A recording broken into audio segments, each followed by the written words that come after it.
Well, this is going to be interesting. We got a power line that's in the way.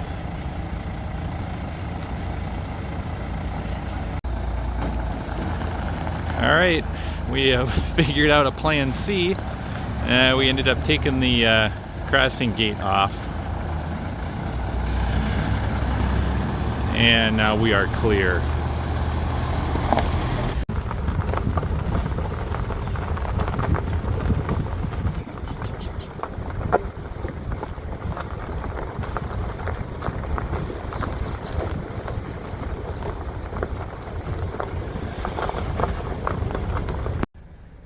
Alright, well, we snapped off a few tree branches here getting through, and it looks like we lost our board that was keeping power lines from catching, and frankly tree branches too.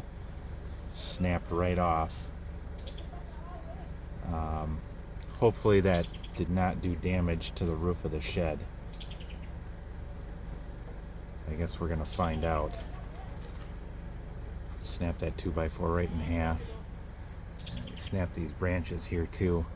This has been a really tricky road. The driver has been dodging low-hanging tree branches and potholes on the road, trying to find a smooth, safe passage for this 16x16 structure.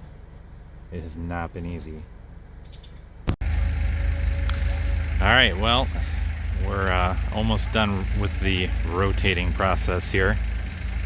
So they lifted it up and put it on these temporary supports, and now he's repositioning the truck.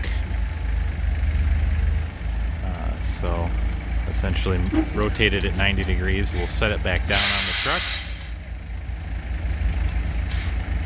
So the whole bed of that truck will basically lift up, and we'll remove the temporary supports, and then we'll drive it in between the support pillars where its permanent home will be. The guys are just finishing bolting on the wooden beams there that this structure will sit on.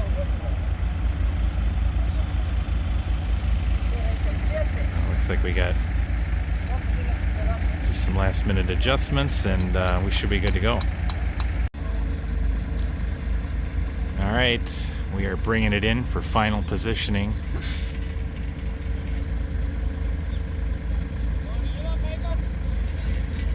Thing has got to be very top heavy right now. Very tippy. It's a good thing the ground finally dried out here. Would not be able to do this if it was wet and mushy. One side sunk in, this thing would roll.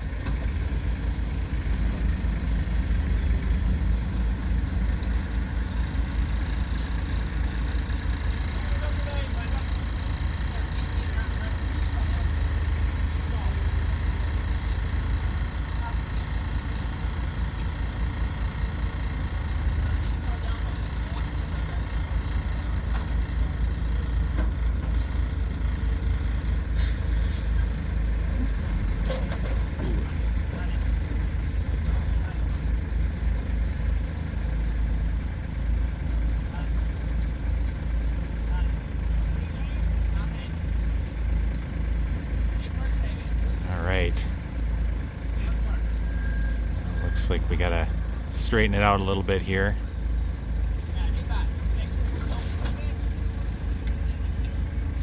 I don't know if the microphone's picking up the conversation between the driver and his helper, but if it does, you might notice they're switching off between 3 different languages.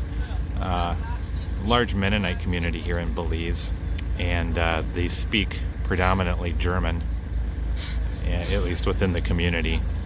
But then, of course, English is the official language here in Belize, so you hear them speak English with others. And because of our proximity to Guatemala and Mexico,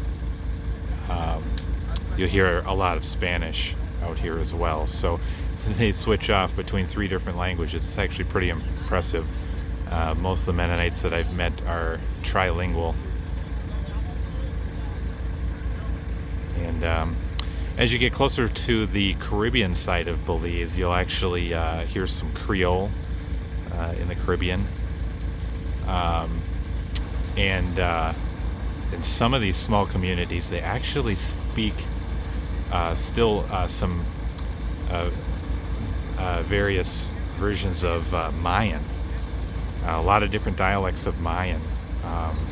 And I haven't heard a lot of Mayan, but occasionally, if I'm in a small village, I do hear some people speaking Mayan. So, which is really cool because a lot of Mayan history here, particularly in this Mopan River Valley. Mopan is actually a combination of 2 sacred birds in the Mayan culture. Mo, which is their word for macaw, scarlet macaw, which is a beautiful, very colorful bird, and Pan, which is the Mayan word for toucan, which is also a very pretty bird here in Belize, Central America.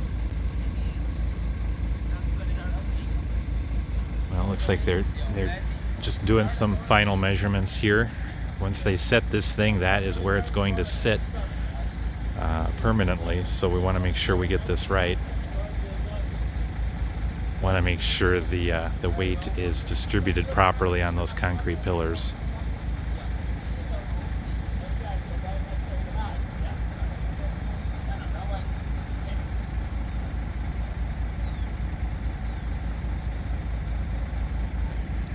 Up there, that 2x4 just snapped right off when we snagged those trees, and looks like the front edge of the roofing got a little bent up when we are hitting some of those trees. I guess that's inevitable out here. Alright, well, there it sits, the finished product. The guys now are just digging out for the center 3 foundation posts. We had to leave those out so that the truck could get in to deliver. Now that the house has been delivered, we'll dig those out, pour the pillars. So we'll have 9 pillars in total to support this. And you might be wondering, gosh, that's awfully high. How you going to get into that thing? And the answer is we're going to build a concrete wall underneath between the concrete pillars in front here where the doors are, and then backfill it at least part way up, probably about halfway up or so, 4 feet maybe, with dirt. We'll basically create a hill going up, and then we'll do stairs going up the final 3 or 4 feet from there, trying to avoid having 7 feet of stairs going up, because we'll be bringing in some pretty heavy equipment there. That's where all the solar inverters will be, the batteries for the solar, washer dryer for the guests and for myself. So we've got a lot of heavy appliances going up there. We don't want to be dragging that up 7 feet of stairs. Try to minimize that.